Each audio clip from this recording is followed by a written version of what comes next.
So, let's see here. To start this out, why RPGs?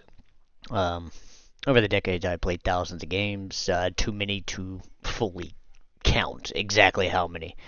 Um, but it's been quite a lot. I've played anything from shooters to platformers, puzzle games to simulation games, so on and so forth. But I kind of wanna put out why I am playing RPG styles more so than anything else. As you notice, I do on my other stuff play shooters and all these other fun games, and stuff that you haven't seen yet, that I have recorded as well. But I will say this: it all started out back in the day. I will. I actually know the exact day and time. It was December 14th of '93. I was down visiting my grandparents for the holidays, so I was there for a couple days, and he decided he was going to bring out the OG Nintendo. Now, I'm little young me decided that was awesome, and so we decided to play some games. We started out with Mario and games like Rad Racer. We even moved on to play Duck Hunt with the OG original Light Blaster, that gray toned one, until they decided to make the orange ones, which I learned later on in life, how cool that was. So I thought that was actually pretty awesome. But then I noticed a collection of gold carts that he had for the Nintendo. So I pointed out, because it's shiny, you're like, what's that? And he says, grab it and pop it in. So behold, The Legend of Zelda. And, most people play that game as their first game growing up and are immediately attached to the genre. No, don't get me wrong. I love action adventure games. I love games like that. They are fun hack and slash games. Awesome. Love them. I will say this though. It frustrated the living hell out of me. We played that game, didn't get very far into it because it was just one of those games where it beats the living hell out of you. But then he says, well, if you like that, there's another game I want you to try. So he pulls out Final Fantasy, and I will tell you what, I enjoyed that game. I enjoyed the pacing, everything like that, and it was a fun game. After that, he says, well, if you really like that, try this one. And then came one of the closest, dearest franchises to me, in the name of Dragon Warrior. Of course, side note, Dragon Warrior was originally Dragon Quest out in the East, in Japan, whatever. When it came to the Western countries, we decided, hey, we're not going to copy them. We're not going to use the same name. We're going to put Dragon Warrior. It sounds more robust, right? But I sat down with my grandfather and we played those games. Over the course of time, of course, kept visiting him and everything like that, and we kept playing these games. So I eventually, before the age of 5, beat Dragon Quest 1 through 4. When asking about 5 when it was coming out, and my grandfather at the time even told me, hey, listen, it was not released in the United States, never heard of the game, XYZ.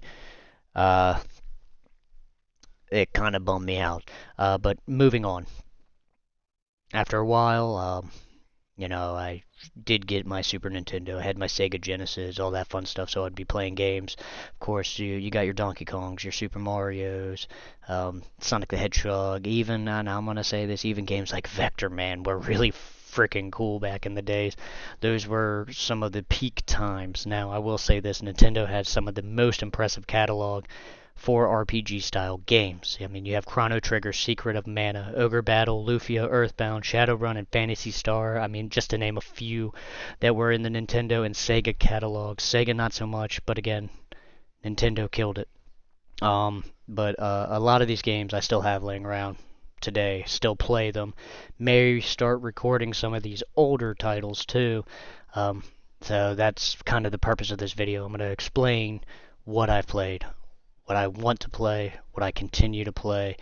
For instance, like the Lufia series 1 and 2, and Ogre Battle.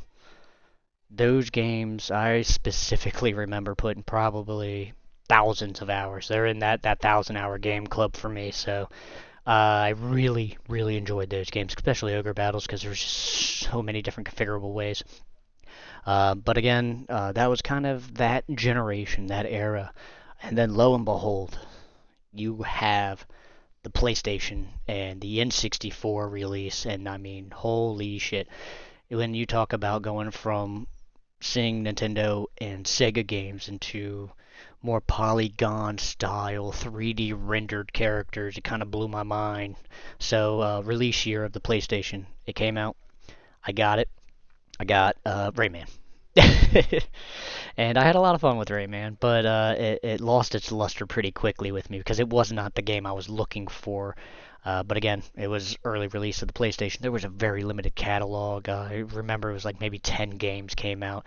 Most you had your racers, this, that, and whatever. But that was the game, of course, that I said, you know what, that's the one I'm gonna get. And then you move on. You get your Gex and your Jet Moto, your Cool Borders, Crash Bandicoot, Digimon, the Metal Gear series was fucking phenomenal as well.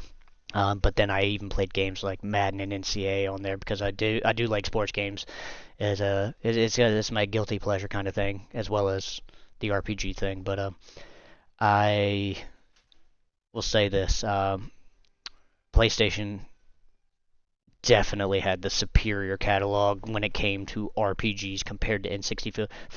N64 was more action adventure kind of linear play styles. There was like Quest 64 and I think it was called like the Aiden Chronicles or something like that.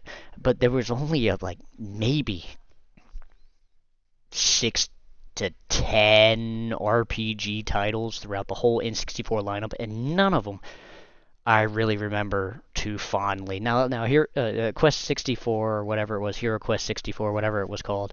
I do remember playing that a little bit, but it did not grip me like the PlayStation titles I'm about to kind of list off here. Yeah, Star Ocean, the second story, is the one that I think really gripped my attention throughout the whole PlayStation era. I will say this. I have a tattoo of the remake, Second Evolution, just because the dual meteorite thing on that kind of cover for that game really was freaking sick. I love it. It's tattooed on my chest. I have Second Evolution on there, so that is forever going to be on me. But for a reason. Star Ocean is one of my guilty pleasure games. It is the one I will always go back to. It is a game that I have probably, again, same thing as the Lufia game and games and the Ogre Battle games. It probably is in my 1,000+ hour club of games that I've really just sunk into because I've played it not once but multiple times. I played it when it was originally on the PlayStation, when the PSP remake came out.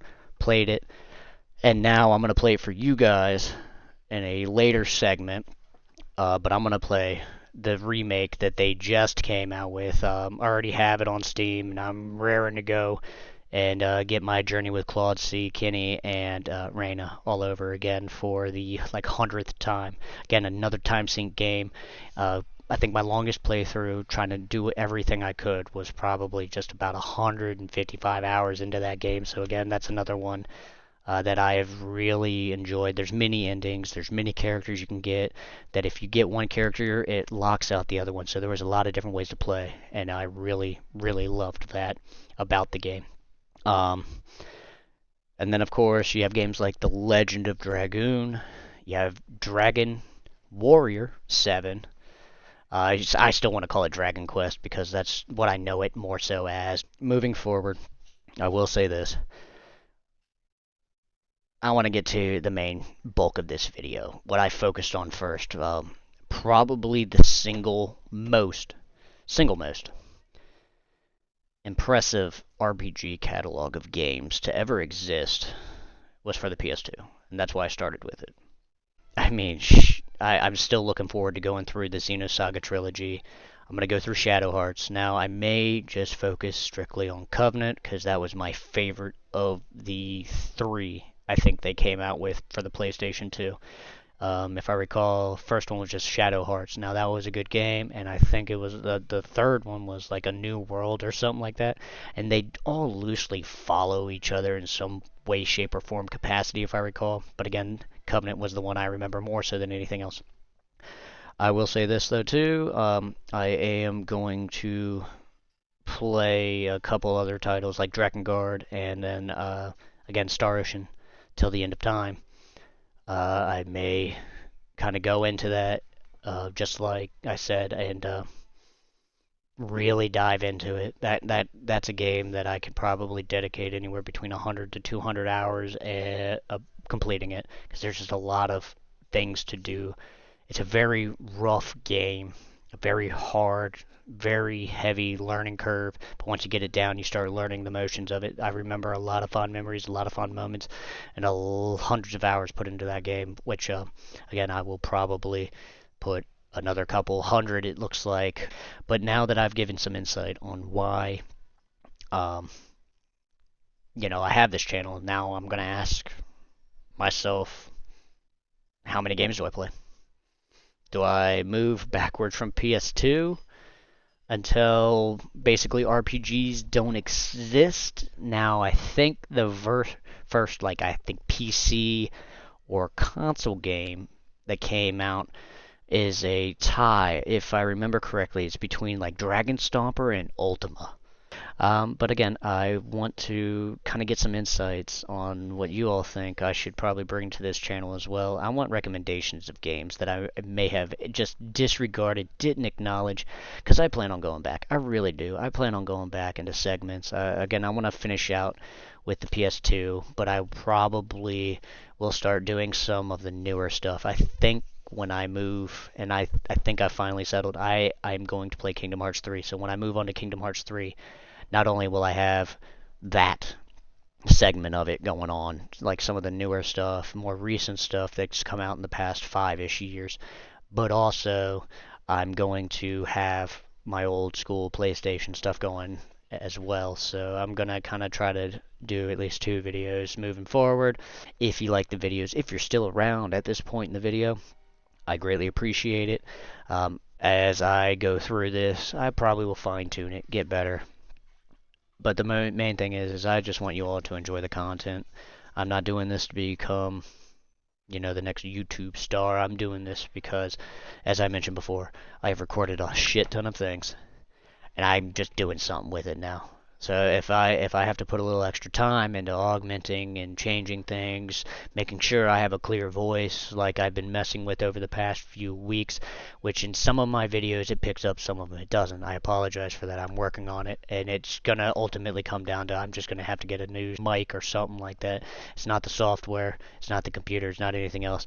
It's just Astro headset that I'm using. They're great. I love them for gaming, but for recording purposes, it might be time to set this one aside and actually bring out a nice little boom mic or something like that. So as I go along, I'm going to consider stuff. But again, let me know in the comments what you think of my content. If you're new to the channel, watch some of my previous content and then come back and tell me I suck or hey, keep doing the good stuff. But what I'll say is, hey, leave a comment, leave some criticisms, leave the love. And if you really like my stuff, of course, subscribe. So again, I appreciate anyone who sat through this entire video. It lasted probably twice the time I thought, but I had a lot more to say than I thought I did. So again, I enjoy making these videos, and if anyone is watching them and continues watching them, I greatly appreciate you all. Again, this is Slips, and hey, just continue enjoying the videos. I know I will continue enjoying myself while I make them. That sounds sexual. Alright, well, I'm going to end the video here.